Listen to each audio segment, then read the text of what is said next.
Mabuti po ang Diyos natin. Praise God. Hallelujah. Good morning po sa ating lahat. At masarap po mag-worship, no? Tama-tama po, no?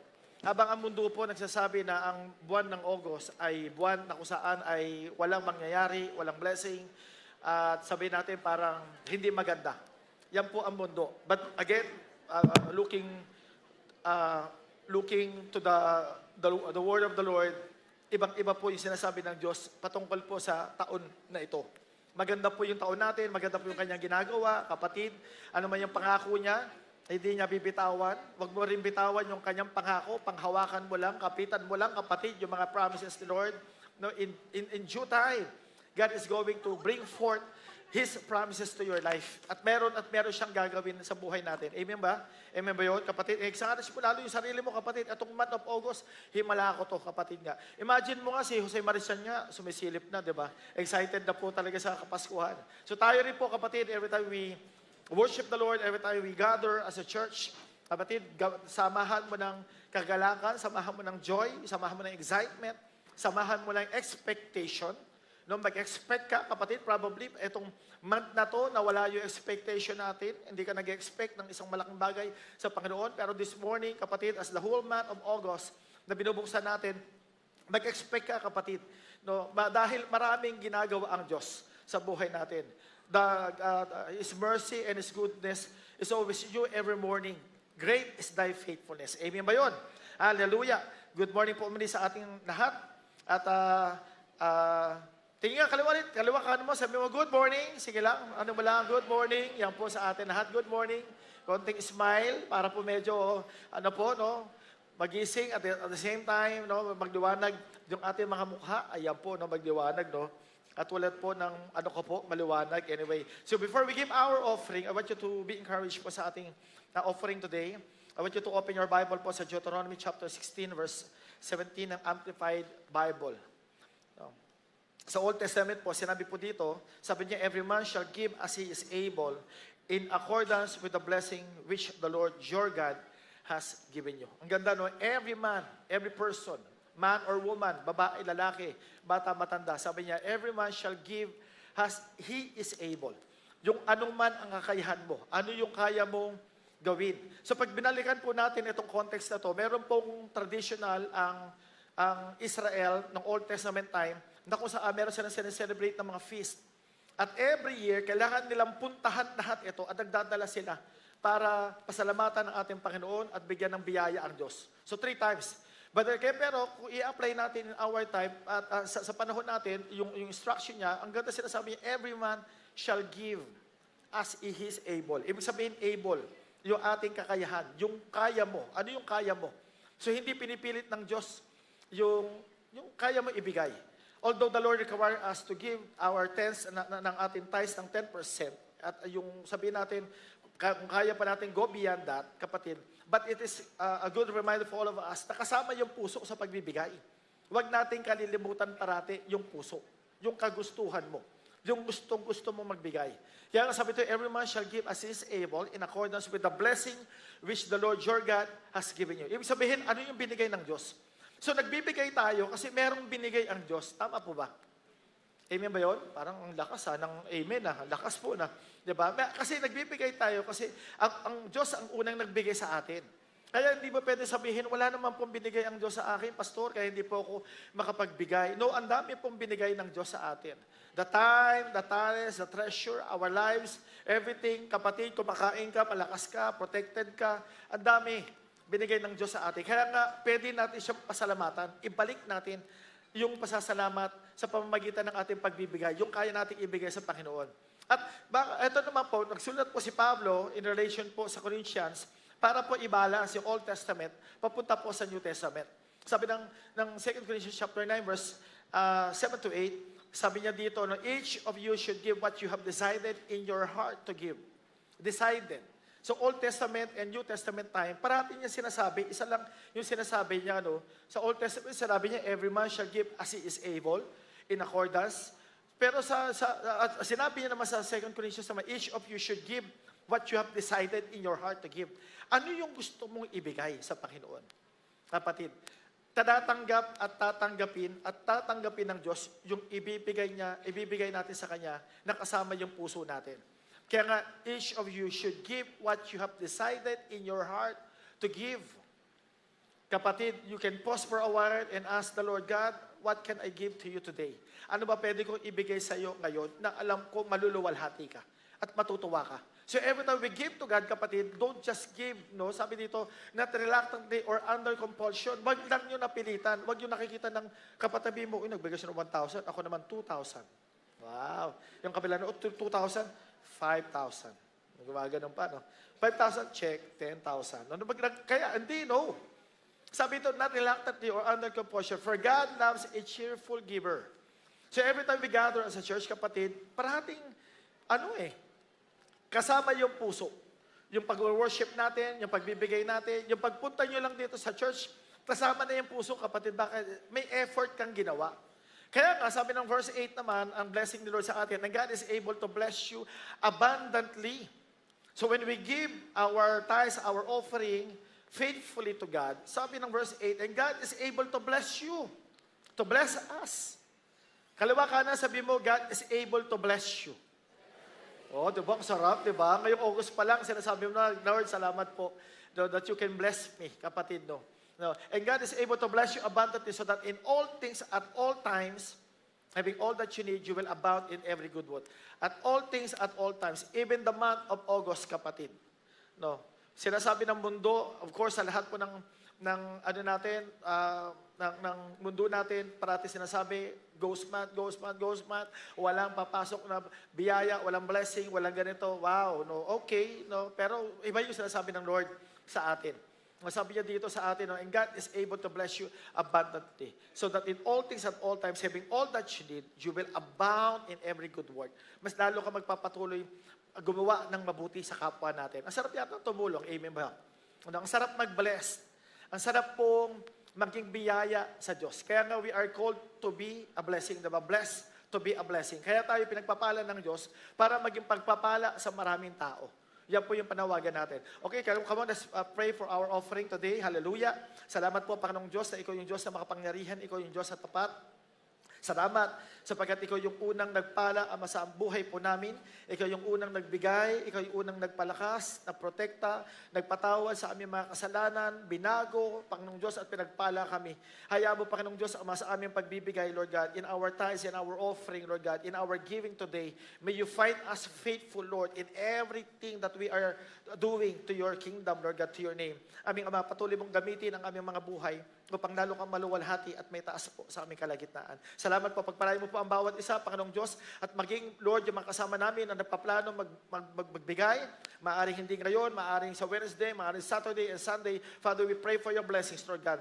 Yung desisyon lang na makapagbigay, Ama, hayaan mo, pagpalain mo ang kanilang buhay at tunay nga maluwalhati ka sa aming lahat. Salamat po, purihin ka sa pangalan ni Jesus. Amen and amen. Come on, let's give to God cheerfully today. Hallelujah.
Hallelujah. Mabuti po ang Diyos natin. Amen. Hallelujah.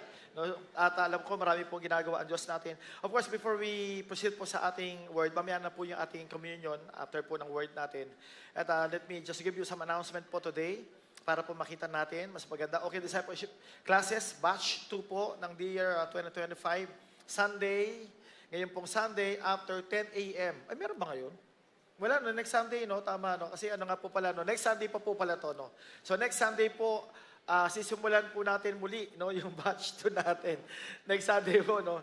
Ating LIC, okay, the Shine, the LPAT po natin, LPAT Leaders Training, at the Children's Church training po natin at the 6th floor next Sunday po. So don't forget po yan. No? Every ano po natin, after po this week, the second week po natin, meron po tayong 5 Sundays na ang August. So ngayon pa lang kapatid, if you want to be empowered and equipped para po magamit ng Panginoon, kapatid, and this is your time to be trained Panginoon, sa Panginoon. Sumama kayo sa amin at mag-train dito po sa atin. Napakaganda po, no? It's a life-changing po itong ating mga discipleship classes. Okay, and save the date. My 40th anniversary. Wow, wow, wow. No, Saturday po to, December 13. Don't forget po, hindi po Sunday. So every time po, malayo pa lang po, ina-announce na po natin ito sa Crossroads Center. No, malaki, napakaganda po ng lugar. At pagkakataon na po natin magsama-sama, ma-enjoy po yung biyaya ng Diyos, magsama-sama po sa ginagawa ng Diyos. Kaya tandaan po, don't forget po, December 13, 2025 at the Crossroads Center. Ngayon pa lang po, mark it red on your calendar. Sa mga may pasok po, magpaalam. No, dahil Saturday po ito, no, Saturday, Sunday ako, magpaalam na po kayo, no, magsipag kayo, kumuha kayo ng mga extra leave para po susunod, meron kayong December 13, nandun po kayo lahat, no, pwede po kayong kumuha, no, at kita-kita po tayo, no, pumiyak ka, kita-kita po tayo sa atin. Okay, ano po, no pulling of chairs at the 6th floor rooms. Okay, so wala pong maghihila ng lamesa at ng upuan po sa 6th floor dahil bago pong pinta yung floor. Pinta eh. Ano ba tawag doon? Bagong maayos po, napakaganda. No? So, ingatan na lang po natin na magasgasan. Hayaan mo patuloy po natin ma-enjoy muna yung ganda po ng mga rooms natin at ingatan natin. Yeah. So, magagamit naman po, no, let me just reminding you na kung may kumain po doon, no? Ayusin nyo po, no? Tapos, maaari siguro tulong nyo na lang po natin sa ating mga staff. Ibaba nyo na rin po yung inyong mga trash and garbage, no? Dali nyo, tapos iuwi nyo po sa bahay. At makikita kayo, may pera sa basura. Hindi po, no? Wala po ganun sana. Okay, so pwede nyo itapon para po makatulong sa kanila. No, iayos natin yung mga lamesa, yung upuan, ayusin natin kung may mga kalat-kalat, baka pwede kayo manghiram ng walis, punasan na po yung mga basa para pag iniwan natin yung lugar, maayos at maganda. Amen ba yun? No? At talaga naman may enjoy po ng mas maraming tao sa oras na to. Okay, so again, meron pa ba? Okay, don't forget po, ito pong month na to, we just want to welcome po ating mga newcomers. Meron po tayong mga guests sa umaga na to. Guests po natin, I want you to just raise your hand. Sige po, raise your hand lang para kayo mga model. Raise your lang po inyo. Ayun, meron, sir. Oh, wow. 2, 3, hallelujah. Dami, ha. Dito po yata, meron pa ba yan sa taas? No? Meron tayong 3,000 po other that day. No? 3,000, 4,000 po yata. Marami. Praise God po. Salamat po sa pagpunta for joining us. Mamaya po, after po nito, we would like to invite you to join us po sa console room. Meron na po kami explain po something about our God and of course our church. Para po mas lalo pong mapagpala yung ating pagpunta dito po sa Radiance of Christ. No? Welcome po, welcome. Hallelujah. Okay, meron pa po tayo nakalimutan? Wala na po. No? Palakpakan nga po natin si Lord. Hallelujah. Sa umaga na to. Good morning. Hallelujah. Napakabuti po ng Diyos natin at marami po siyang ginagawa po sa atin. No? Ang ganda po ng handkerchief ko. It's pink. No? Yan po yung color of the day. It's pink. Kasi pag gano'n ko po, wala pala ako panyo, nakakalimutan ko po. Anyway, the month of August po ngayon, binubuksan po natin ulit yung bagong topic natin. Sobrang napakaganda, kapatid. I want you to learn everything about the church. You know, dahil ang pag-usapan pa natin for the whole month is all about the church. Not the building, not yung ating ginagalawan, but the church, you, me, I. Tayong lahat po, yung tinawag ng ating Panginoon. Now, ang title po natin for the whole team po ng Sunday is about the value of a church. The value of a church. Ibig sabihin, ano ba ang importance? Ano ba ang benefits ng church? Ano ba, bakit merong simbahan? Bakit nga ba may church? Yung iba, kapatid, tumakbo yung 365 days and 1/4, kapatid, hindi man lang nakapag-church. Hindi sumilip, hindi nakapagpasalamat, nakakalimutan. No, mas gusto nilang umabsent sa church kaysa umabsent sa work. May mga ganun pagkakataon because of business. Now, sometimes we have to take the consideration na maaaring may mga pagkakaiba. But then again, itong month na to, I want you to open your hearts dahil gusto natin maintindihan ano nga ba ang kahalagahan ng simbahan, ng church, ng katabi mo. Kaliwa kanan, tignan mo lang. Kaliwa kanan.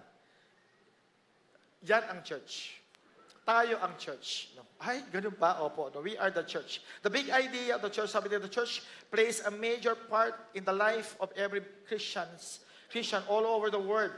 It serves as a community for believers, a beacon of our faith in Christ. Beacon, no? Hindi po bacon, no? Beacon. Parang ibang gutom na bacon, na. Beacon, a beacon of faith in Christ, and most importantly, an important vessel for the work of God. Ibig sabihin, importante ang simbahan. Importante ka. Importante itong gathering natin, kapatid. Importante lahat ng ginagawa natin sa church. Bakit po? Ang church po ay binigyan ng kakayahan ng Diyos na mag-akay ng kaluluwa, papunta sa Kanya, mag-akay ng kaibigan, mag-akay ng mga iba't ibang klase ng tao, at gamitin ng Diyos ang church upang magbago yung tao from darkness to light. No? From, sabi natin, from failure to successful. One, binabago, nagkakaroon ng pagbabago sa atin. Kaya nga today, ang ganda po na haba po ng text natin. So, kapitan niyo po, no, ang text po natin is Matthew 16 verse 18. Ayan, isa lang. No, ano natin. So, I want you to open your Bible po. And if not po, samahan niyo po ako sa ating pagbabasa po sa oras na to. Verse 18 says, sabi ni Matthew 16 verse 18, I tell you, sabi niya, that you are Peter. And on this rock I will build my church, and the gates of Hades will not overcome it. Ulitin ko po, and I tell you, Peter, grabe, no? Si Lord mismo, meron siyang 12 disciples, at meron siyang mga followers, at marami pa siyang mga sumusunod sa Kanya. Pero pininpoint niya si Peter. Bakit mamaya isa-isay natin? Pininpoint niya, and I tell you, Peter. Ang sarap yata, anong gano'n, no? Pininpoint yung pangalan ni Peter. And on this rock, ano yung rock? Bato ba yan? On this rock, ganun ba yun? No? Na I will build my church. Mamaya explain po natin. It's not literally the rock, yung bato. No? Mamaya po explain na. But I will build my church, and the gates of Hades will not overcome it. No? Yung ginto, ay, gates? Ano yung gates? Yung gates ng hell will not overcome it. No? Hindi siya makaka-overcome. Lahat ng mga discouragement, lahat na hindi maganda. So ngayon, kapatid, ang ganda nito pag-uusapan natin, kapatid. So I want you to, Lord, I want you to love the church. Amen ba? Sino po dito mahal ang Radiance of Christ? Amen. Hallelujah. Mga 50%, no? Yung totoo lang, mahal ang church. Yan, di ba? Mahalin mo yung church, kapatid. No, ingatan mo, ayusin mo, no, wag mong sirain at tayo mismo maging blessing po sa bawat isa. Well, gusto ko pong balikan po natin historical settings po para mas mag-intindihan natin yung kwento. Kasi kinuha lang natin yung verse 18 pero balikan natin yung pinaka-historical settings, no. Number 1, ang settings nito makikita natin sa coast of Caesarea Philippi, located as some 25 miles north of Bethsaida, far north of ancient Israel. Ibig sabihin hindi modern Israel, pero ancient Israel. Dating na kung saan pinupuntahan ng maraming tao. No. Bethsaida, a story where Jesus healed a blind man who was brought by some people, sa Mark 8, chapter 22 to 26, by spitting on the man's eyes and putting his hands on him to be healed. Kumbaga, itong lugar na to, gumawa si Lord ng himala, na kung saan, merong bulag, ang ginawa niya sa bulag, inakay niya palabas sa village, no? Nilabas niya muna sa village, hindi sa lugar na yon. Tapos, no, in-spit niya yung mata.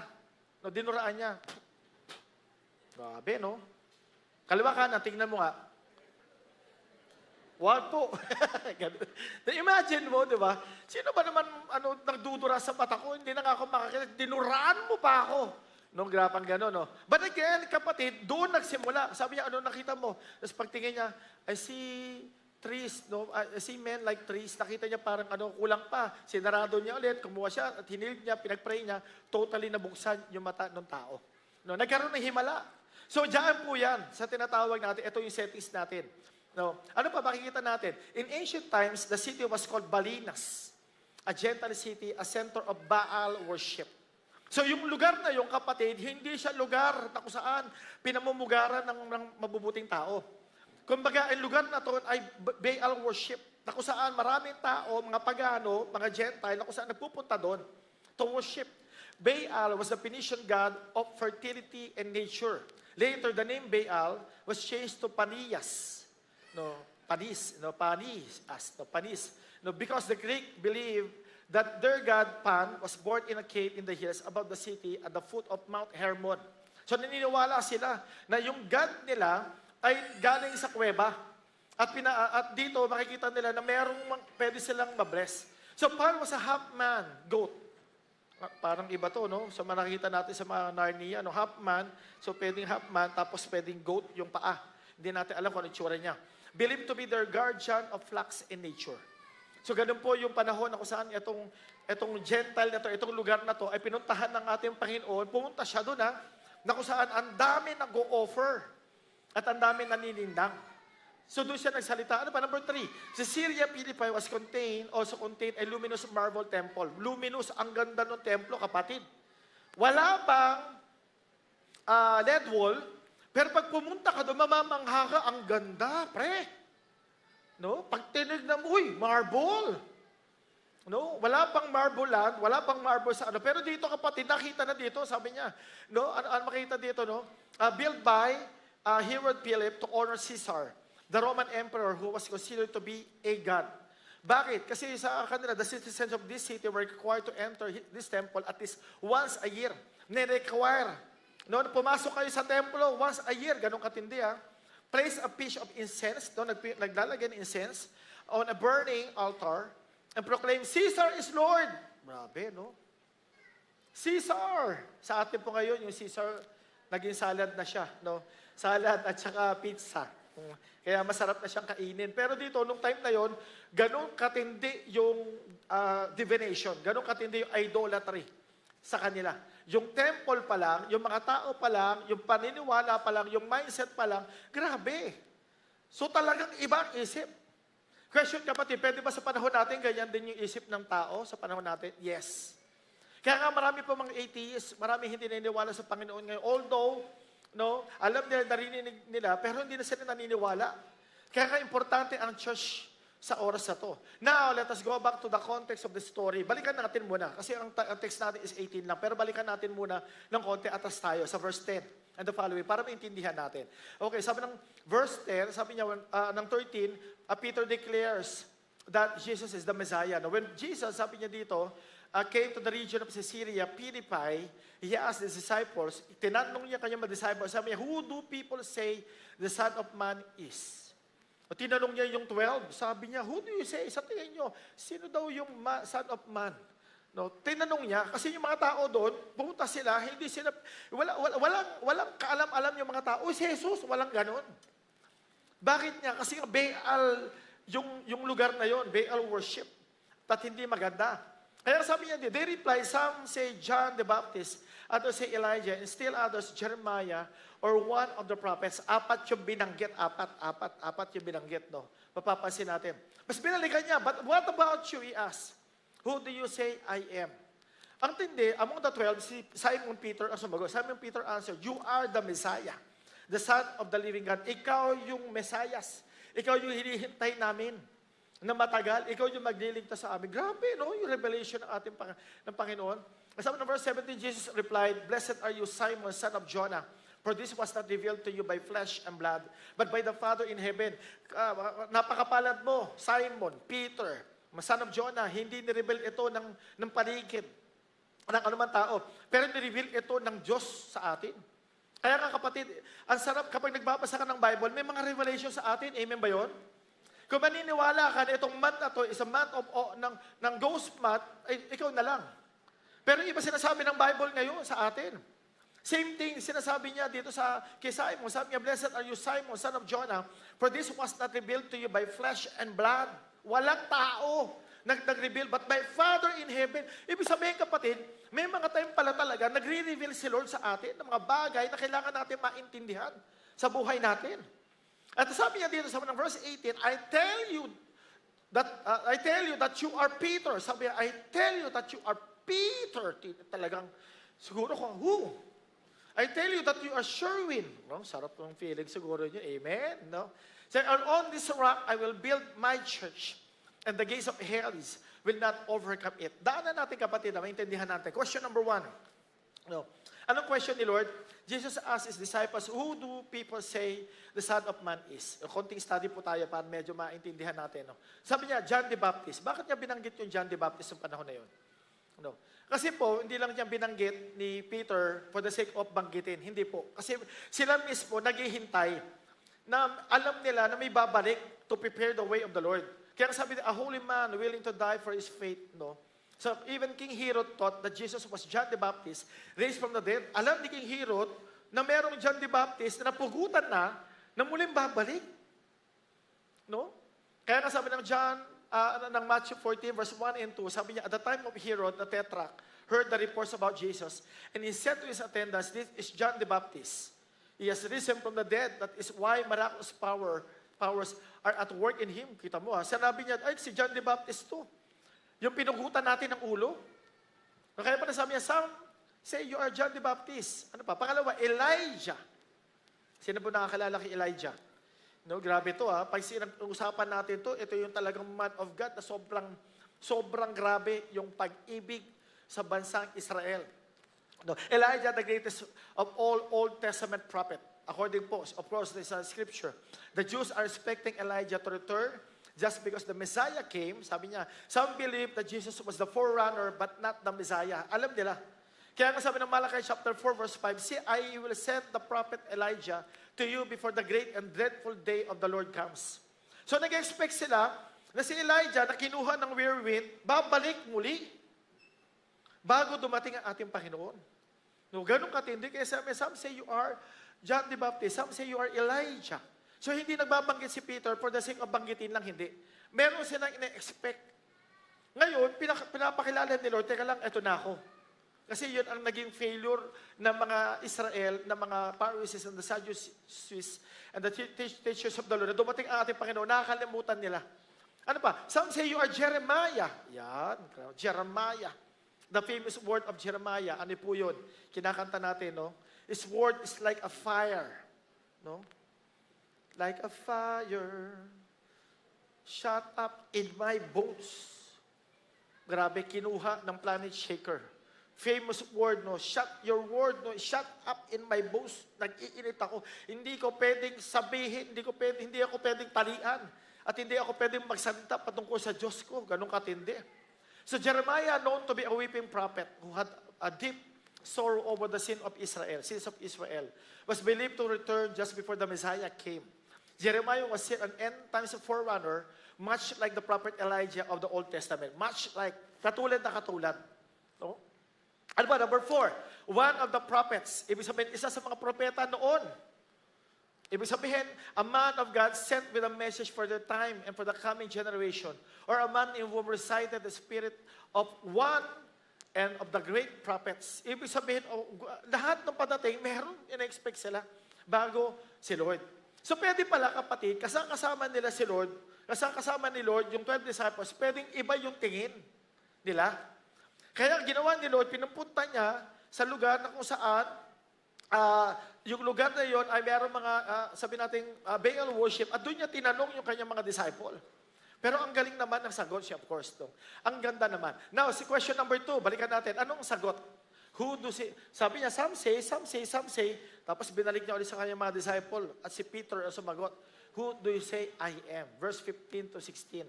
Sabi niya, but what about you? He asked, who do you say I am?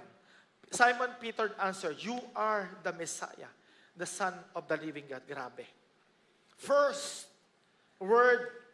First declaration ng kanyang disciple na nakilala that you are the Messiah.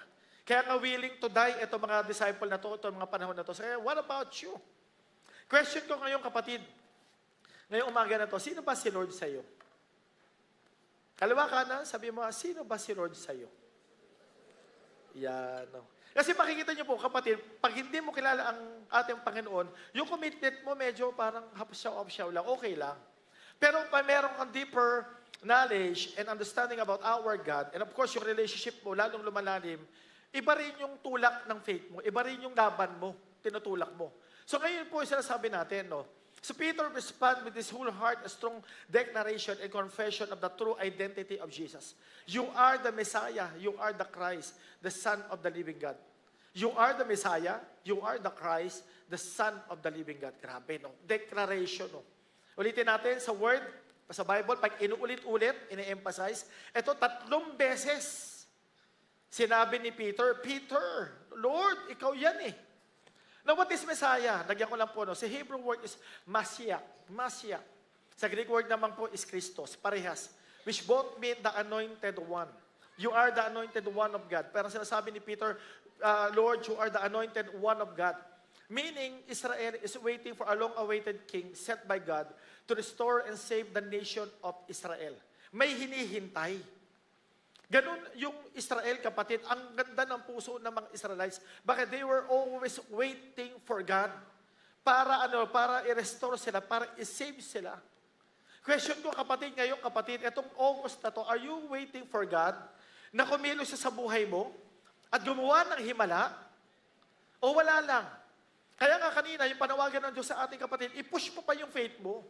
No, wait and wait. Expect for God. Mag-expect ka. Kasi dito, kapatid, dumating ang Panginoon, hindi nila napansin. So possibly, kapatid, sa panahon natin, dumadating na si Lord, nagbibigay na siya ng blessing, ang dami niya ng ginagawang himala, pero baka hindi natin siya mapansin. Katulad nito po nangyayari sa kanila. Kaya nga, tinanong niya, who do you say I am? So itong umaga na ito, kapatid, balikan natin yung second question, who is God for you? Who is Jesus for you? Sino ba si Lord sa atin? Now, verse 17 to 18, sumagot po, sabi niya, Jesus replied, Blessed are you, Simon, son of Jonah, for this was not revealed to you by flesh and blood, but by my Father in heaven. And I tell you that you are Peter, and on this rock I will build my church, and the gates of Hades will not overcome it. Ang ganda, Blessed are you, Simon, son of Jonah. Mapalad ka, kapatid. No, ibig sabihin, kapatid, pag sinabi natin, pag kami mga revelation tayo, meron tayong naintindihan sa salita ng Diyos, mapalad ka. Kaliwa kanan, mapalad ka. Ang daming tao ayaw mag-church, pero nandito ka ngayon sa umaga na to, mapalad ka. Kasi bakit nagkakaroon ka rin ng revelation? Teka lang, gusto ko mag-worship kay Lord, pupunta ako ng church. Kailangan ko sasambahin, pinagpala niya ako. Teka lang, may problema ako, ang bigat-bigat, pupunta ako ng church, sasambahin ko siya. Revelation yun eh. Kapatid, wag yung tanggalin yung revelation na meron tayo kasi sayang. Di ba, nasasayang eh, nagpupunta ka dito, nagpupunta tayo, tapos kakalimutan mo. Mabuti po ang Diyos natin. Bakit tayo nagagather as a church? Dito pa lang, sabi niya dito, Blessed are you, Simon, son of Jonah, for this was not revealed to you by flesh and blood. Ibig sabihin, kapatid, every time we gather as a church, meron nire-reveal si Lord sa atin. May pinapakita sa atin. Meron siyang encouragement sa atin.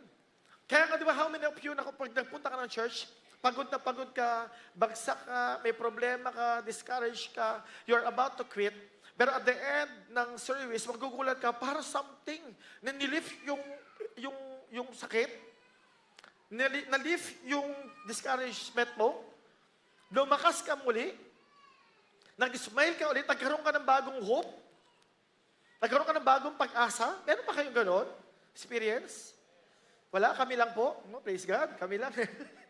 Diba? Ang sarap yata eh. Bakit ang dami sa ating gusto pumunta ng prayer mountain?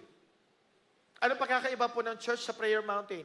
Pastor, parehas naman po, nandun si Lord. Bakit ka nagpupunta? Kasi bakit may revelation? May pinapakita. Pumapayapa ka pag nakikita mo yung bundok. Pumapayapa ka, nakakita ka ng halaman, nakakita ka ng mga paligid. Kumakain ka ng sandwich na masarap. May bili ka ng goto, di ba? Ganun, nasarap ng pagkain kasi doon. Nagkakaroon ka ng revelation. So same thing, kapatid, no? Kapag nakausap mo si Lord, meron siyang parating binibigay na revelation sa atin. Now, here are some of the words Jesus said about himself. Bigyan ko po kayo ng konti. Pag tinanong ka ni Lord, who do you say I am? Sherwin. Ito po, bigyan ko lang kayo ng konti. No? Number 1, sabi niya, sino si Lord? Number 1, John chapter 8, verse 58, I am. Truly, I tell you, Jesus answered, before Abraham was born, I am. Siya na nga. Yung hinihintay mo sa buhay mo, siya na nga. Amen? Kung meron kang pinagpe-pray sa buhay mo, siya na nga. Hindi, Lord, siya ang gusto ko. siya talaga. No, ganun eh. Nawala. Siya nawa. May pinagpipray ka sa natrabaho, siya na nga, I am. Ako yung sagot. Meron kang karamdaman at gusto mong gumaling, I am the healer. Meron ka bang gustong mangyari sa buhay mo na maganda sa itong buwan na to? I am. Ibang level to pag naintindihan mo, I am. No. Number 2, ano pwede natin maintindihan? John chapter 14 verse 6, I am the way, the truth, and the life. Here are some. Sinasabi ni Lord sa kanya, I am the way, the truth, and the life. No one comes to the Father except through me. Pinakita niya na yung sa buong mundo, I am the way, the truth, and the life. Naghahanap ka ba ng buhay, kapatid? Sino sa inyo, minsan talaga, no, alam ko masipag ka sa work, pero at the end of ng work mo, parang wala ka ng buhay. No? Pagod na pagod ka na, no? Talagang, pastor, gusto ko na pong mag-resign. Alam mo yung, di ba, meron po kayo gano'n, naubos na yung buhay mo sa kaka-work, hindi ka na nag-enjoy. Again, sabi ni Lord dito, I am the way, the truth, and the life, katotohanan at ang buhay. Kapatid, yung nasa mundo natin are all temporary things. Nagbibigay ito ng somehow happiness. Pero si Lord, kapatid, nagbibigay ng joy. Kaya nga, when we come to God, kapatid, yung life that is life within, kapatid, grabe, ang sarap. Di ba, nag-i-smile ka? You appreciate things, you appreciate the person next to you, you appreciate your leaders, you appreciate your family. Bakit? Kasi that is life. I am the life na sinasabi. No. Ano pa? Number 3, I am the bread of life. Yung maganda. No? Sa crossroad po, no? Bread of life. John chapter 6, verse 35, sabi dito, then Jesus said, sabi niya, declare, I am the bread of life. Whoever comes to will never go hungry. And whoever believes in me will never be thirsty. Kapatid, minsan, hayaan ng Diyos na mauhaw ka, magutom ka, mapagod ka, mawalan ka ng lakas, ma-discourage ka, magkasakit ka. Bakit? Para makita natin na siya yung kapunuan ng kagutuman natin. Sabi dito, no, you will never go hungry. I am the bread of life. Hindi ka na magugutom, hindi ka na mauuhaw. Kaya nga, pag pumunta ka sa presensya ng Diyos, kapatid, how many of you knows what I'm saying? Pag nagpunta ka ng church, alam mo, parang punong-puno ka. No? Ang saya-saya mo. Pag pumunta ka sa presensya mo, parang kakaiba. Presensya ng Diyos, parang ibang nangyayari sa atin. Bakit? Pinupuno ng Diyos yung kakulangan natin. Ang sarap, kapatid, nakita na kayong taong uhaw at saka gutom. Diba? Yung taong uhaw at gutom, walang concentration yun kasi parang, opo, no? Wala. Pero pag binigyan mo ng tubig yon at ng konting tinapay, nagliliwanag. Nagkakaroon siya ng pananaw sa buhay, nagliliwanag. No? Sa natin? I am the bread of life. Diba yung simple lang, pag kumain ka, uy, sarap na, nakakaliwanag ng mata. Diba, naiintindihan yung sinasabi ko? No? Gutom na yata kayo Okay. Number 4, sabi dito, I am the light of the world. John 8, verse 12. Sabi niya, when Jesus spoke again to the people, He said, I am the light of the world. Whoever follows me will never walk in darkness, but will have the light of life. Kapatid, imposibleng hindi ka dumaan sa valley of the shadow of death. Yung darkness sa buhay natin. May mga tayo sa 365 days, may kadiliman. Merong bagyo. May problema tayong dadaanan. May mga pagsubok na minsan hindi mo maintindihan. May mga dagok ng buhay. Pero dito, sinasabi ni Lord sa atin, I am the light of the world. Pag may dilim, merong liwanag. Diba? Si Lord sa atin. Ano yung kanta ni Gary V? Take me out of the dark, Mado. I don't wanna be there. Diba? Kinanta yun Pag kinakanta kayo, naiiyak ako maya-maya dito May lumalabas sa ilong ko. Bigla. Bakit nasulat ni Gary V yun? Diba? Ni Tatay Be, no? Ni Gary V. Bakit nasulat yun? Kasi bakit naintindihan niya na sa buhay na kanya nilalakaran, yung fame, yung saya, yung money, yung position, hindi i-contain sa puso niya. Kulang. May kulang Kaya nga, di ba, teach me to trust in you with all of my heart. Punta na ako dito, Tulinaro, Proverbs chapter 3. My own understanding I just forget. Nakalimutan ko, punti ka na, Lord. You won't give me what I can bear. Thank you, thank you. Thank you, thank you, thank you. Thank you, thank you. Inspired ako kay Gary, nakikinig ako kanina eh. Umiiyak ako eh, take me out of the dark. Diba? My Lord, I don't wanna be there. Kasi bakit? Meron time. Madilim ang mundo, kapatid. Dapat maintindihan mo, sinabi ni Lord, I am the light of the world. Amen ba yun? Sino po dito nadidiliman ngayon? Wala, praise God. Amen. Hallelujah. Sana natin. Number 5, I am the gate. Oy. John chapter 10 verse 8, 9, sabi, whoever enters through me will be saved. They will come in and go out and find pasture. I am the gate. Gusto mo ba ng kaligtasan? Gusto mo ba ng magandang buhay? Sabi ng Lord, I am the gate. Buksan mo puso mo, pasok ka sa akin. So may mga tao lumalabas. Madalas lumabas, madalas nakakalimutan ng Panginoon. Pero sinabi, I am. Pasok kayo.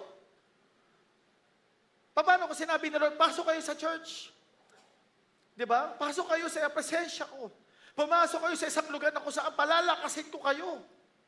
Maraming tao tumatakbo sa presensya ng Diyos. Bakit? Ito sinabi niya, whoever enters through me, sino man nag-aaknangin sa akin bilang Diyos at tagapagligtas, bilang Lord and Savior, sabi niya, they will come in and go out and find pasture. Alam niyo yung pasture?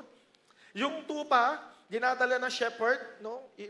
Kaya nga, the Lord is my shepherd, I shall not be in want. Idadala niya doon, dadala sila sa valley of shadow of death, pero pagkatapos yung isang lugar na payapa at luntian na kulay green.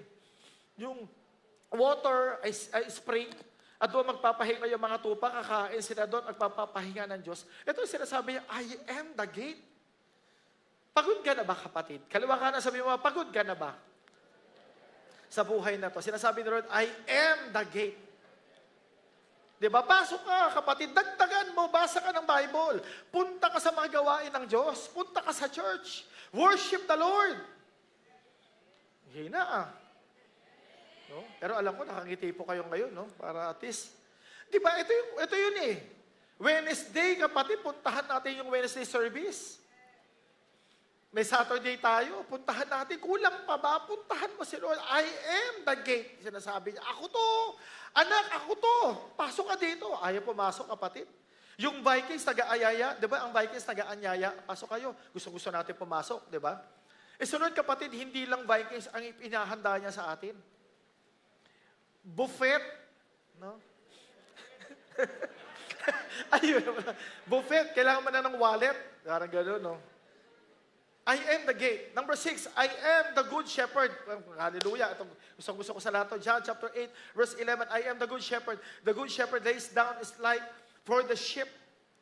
Importante, kapatid, imagine mo, hindi ikaw yung may-ari ng buhay mo. Mas magandang may sinusundan tayo. Kasi kapatid, pag wala kang sinusundan, susundan mo ang mundo.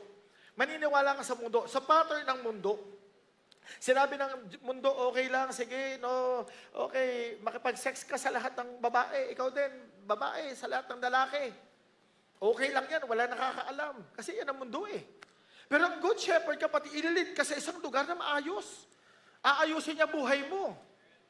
Ililid ka niya nga eh. Kaya kailangan natin ng shepherd. Jesus is our shepherd. Amen ba yun? Siya yung mabuting pastor. Sabi, I am the good shepherd. The good shepherd lays down is life for the sheep. Nililay down niya yung buhay niya.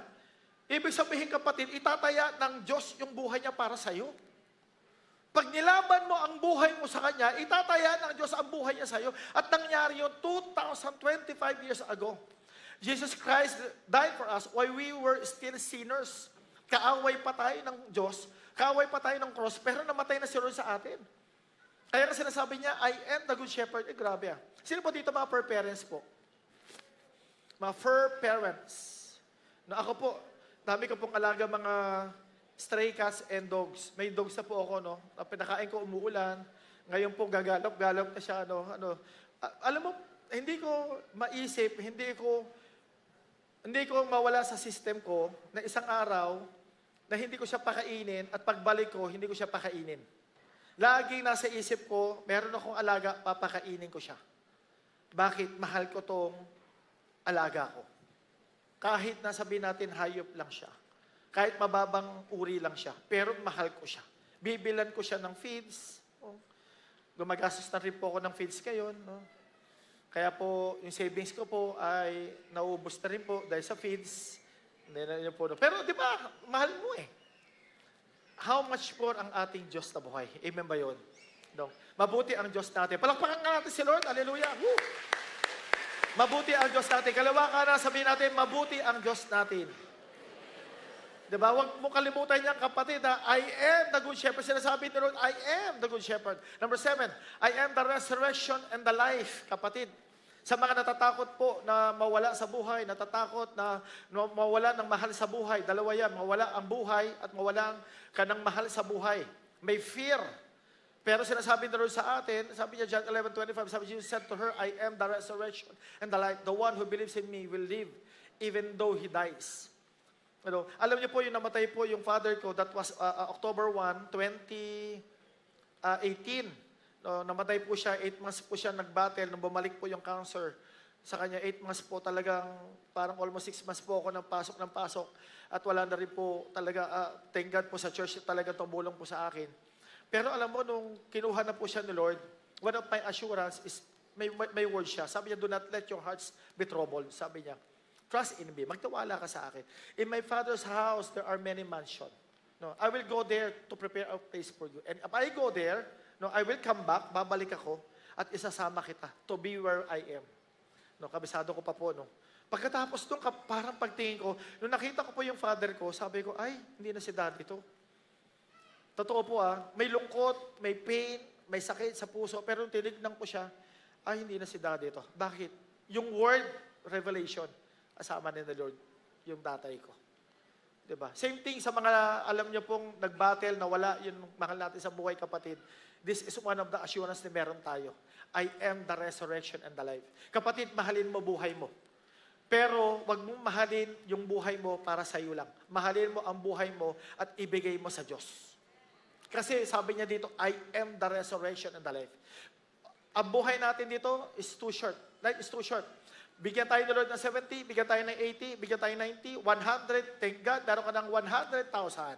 No, 1, 2, 3, 100,000 kapatid. Pero hanggang saan ang 100,000 na meron tayo? Sa eternity na binigay ng Diyos sa atin, huwag mong ipapalit yun, kapatid. Minsan, mahal na mahal natin yung mundo. Nakakalimutan natin eternity na hinanda niya. Sabi niya, Nak, ito hinanda ko sa iyo.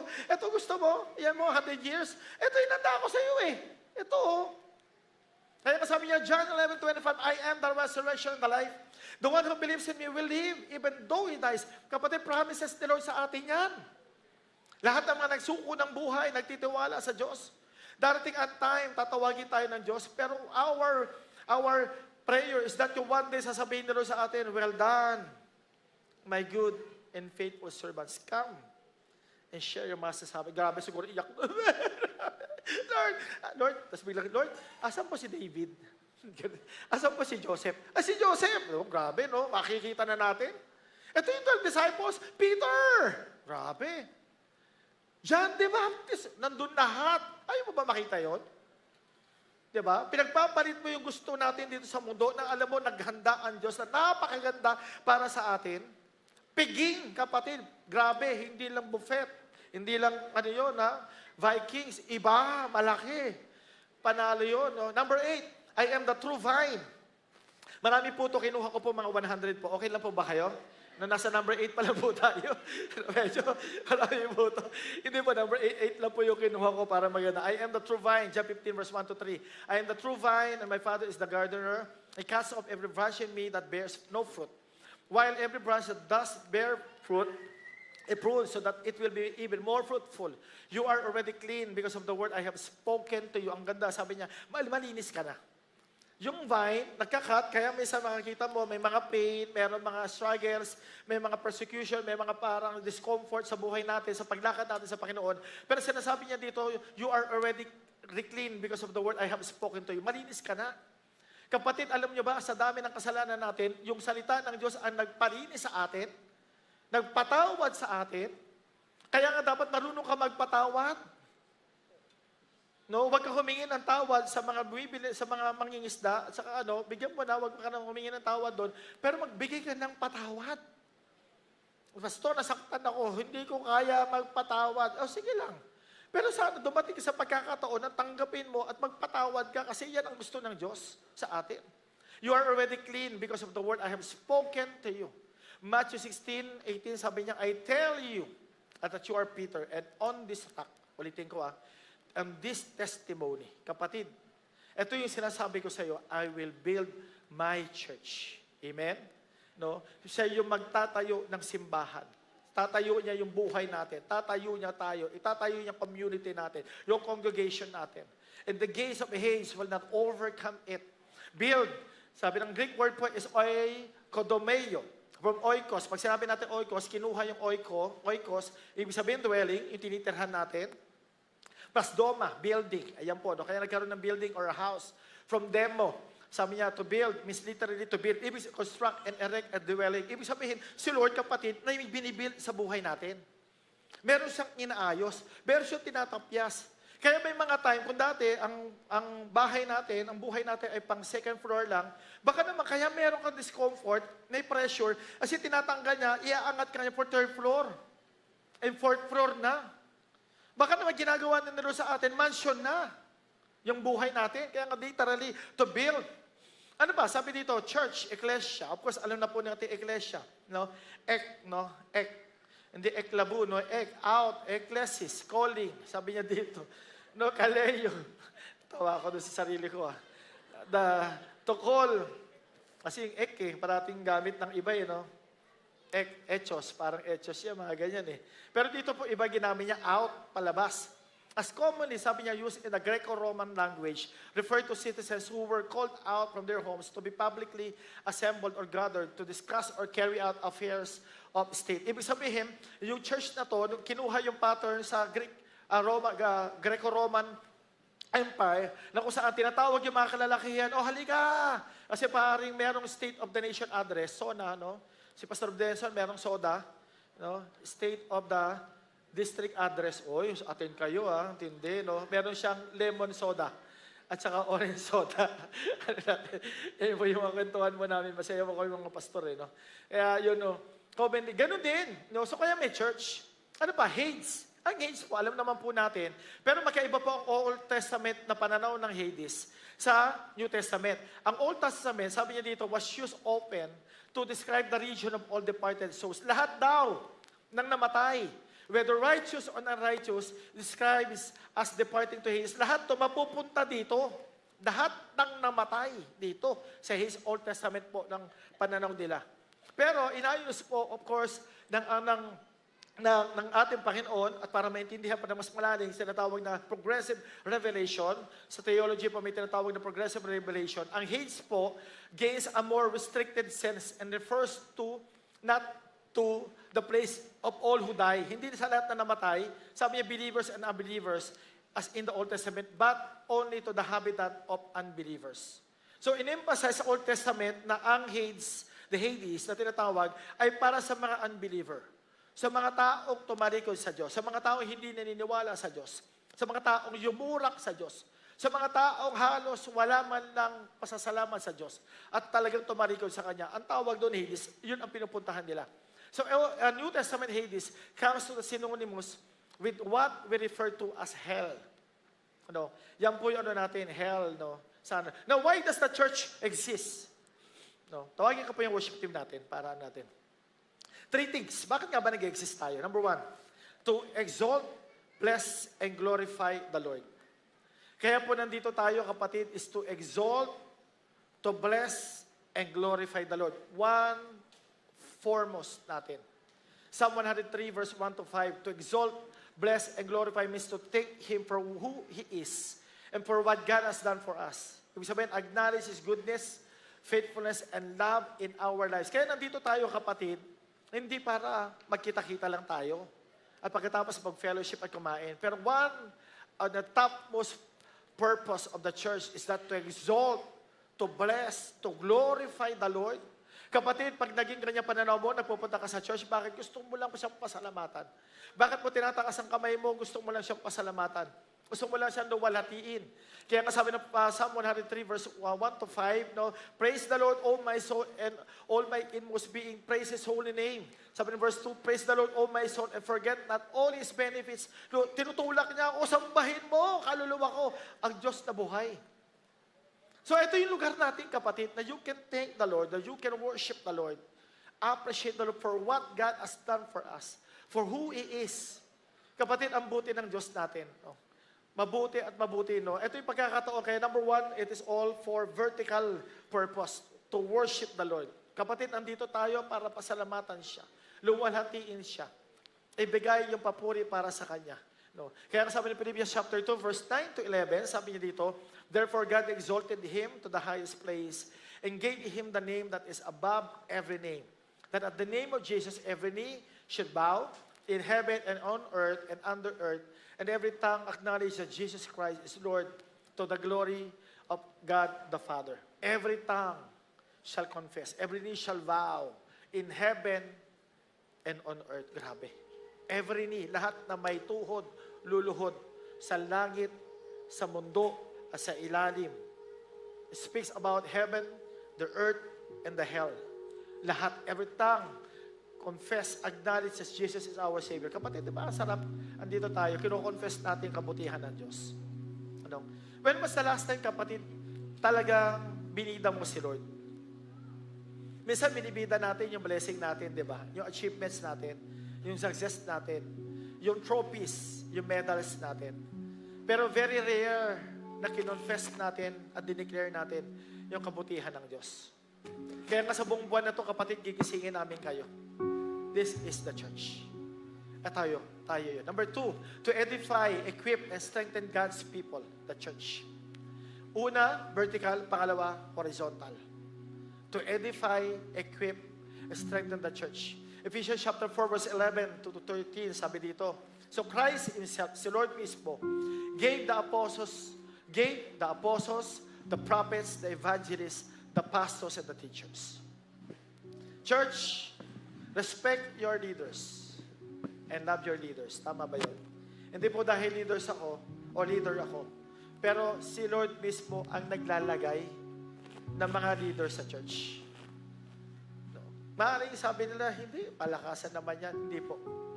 Biblically speaking, so Christ Himself gave the apostles, the prophets, the evangelists, the pastors, and the teachers.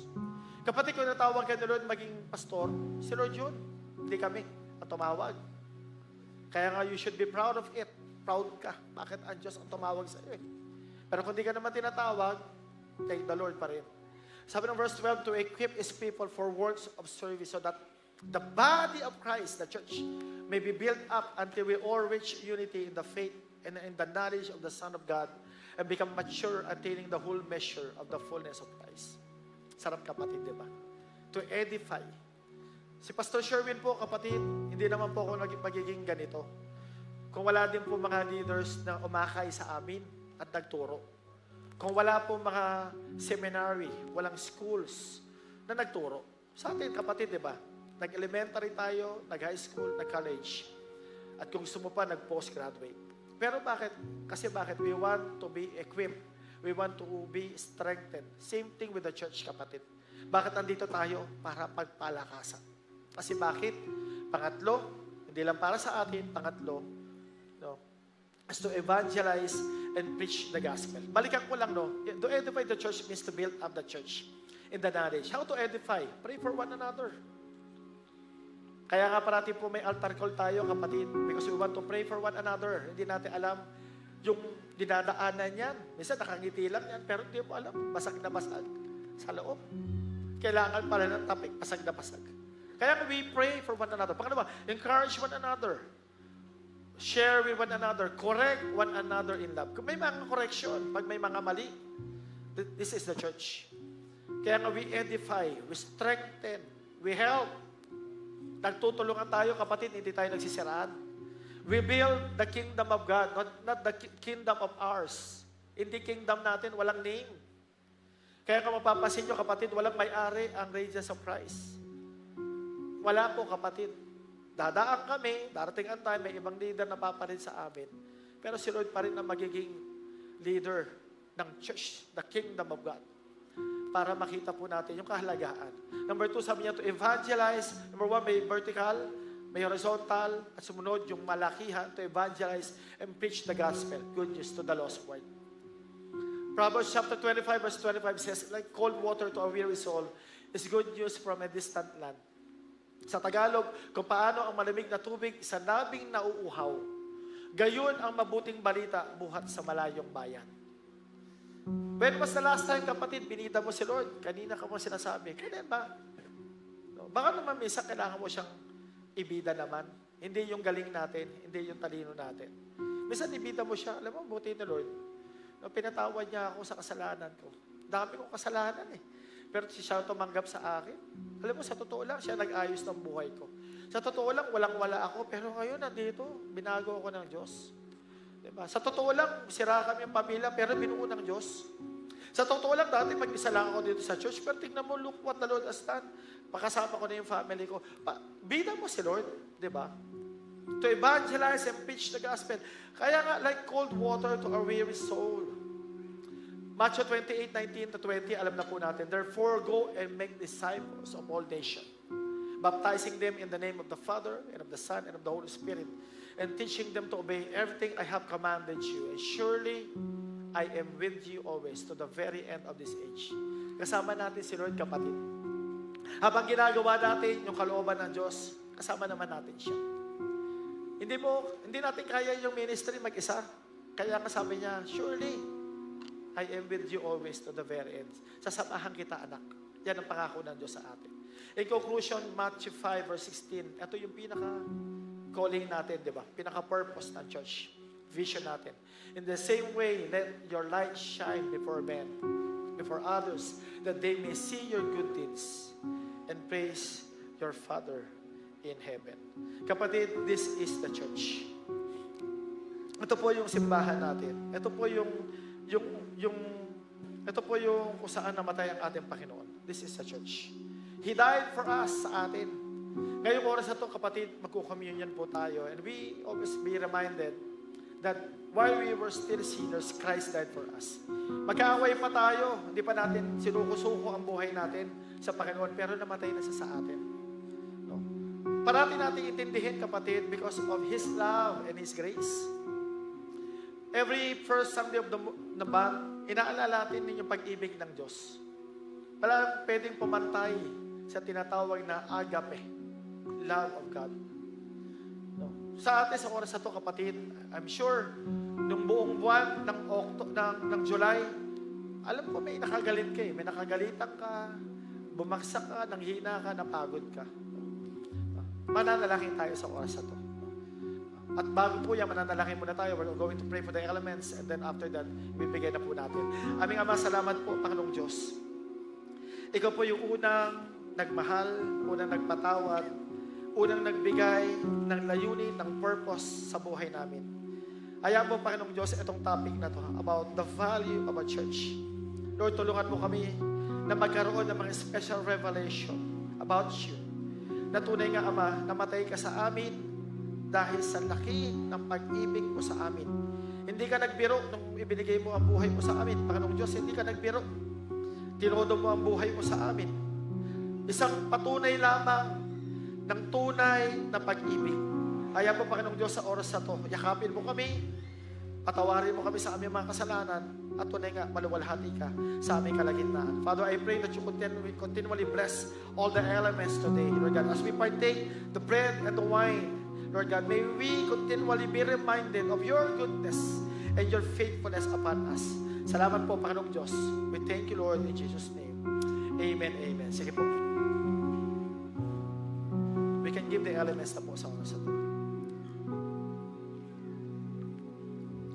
For all the different ways we know you, all the ways you move, all the colors and reflections, the beauty of your church.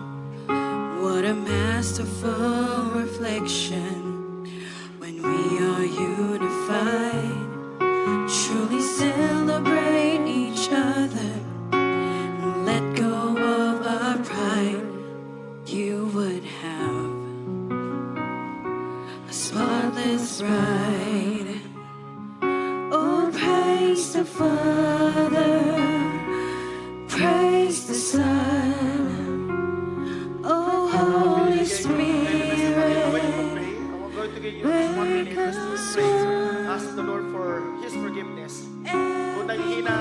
napapagod ka, nagkasala ka, hingi mo ng tawad sa Panginoon. At ayaw mo i-refresh ka niya sa pagkakataon na to. Meron kang inihingi, let there be an exchange today. Hingiin mo yung kalakasan ng Diyos. Kung mahina ka, hingi mo yung kalakasan ng Diyos. Kung kailangan mo ng pagpapala, hingi mo yung pagpapala ng Diyos. Come on, let's pray. Manalangin po tayo.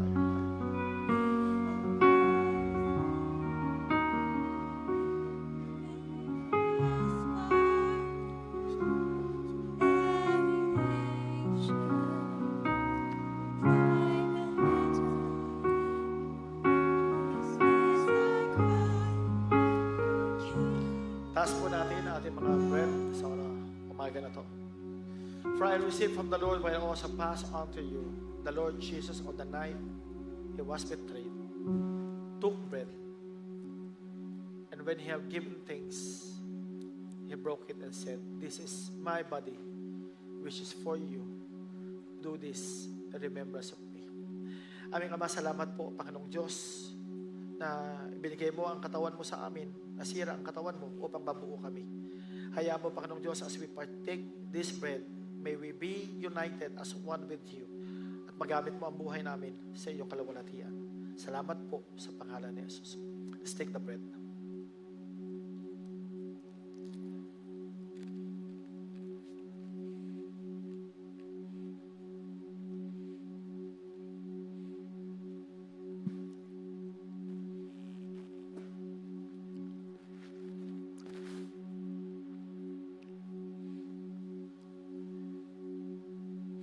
Taas po natin ating mga cup sa oras na to. In the same way, after supper, the cup, He took the cup saying, "This cup is the new covenant in my blood. Do this whenever you drink it in remembrance of me. For whenever you eat this bread and drink this cup, you proclaim the Lord's death until He comes." Salamat po, Panginoong Diyos, na dumanak ang dugo mo sa amin for the forgiveness of our sins. Sinabi mo sa iyong salita, without the shedding of the blood, there is no forgiveness of sins. Lord, we just want to thank you, God, na itong time na to, ma-realize namin na ikaw yung Diyos na laging nag-aayos at naghuhuga sa amin mga kasalanan. Pagpalain mo kami, Panginoong Diyos, sa oras na to. We bless you. In Jesus' name. Amen. Let's partake.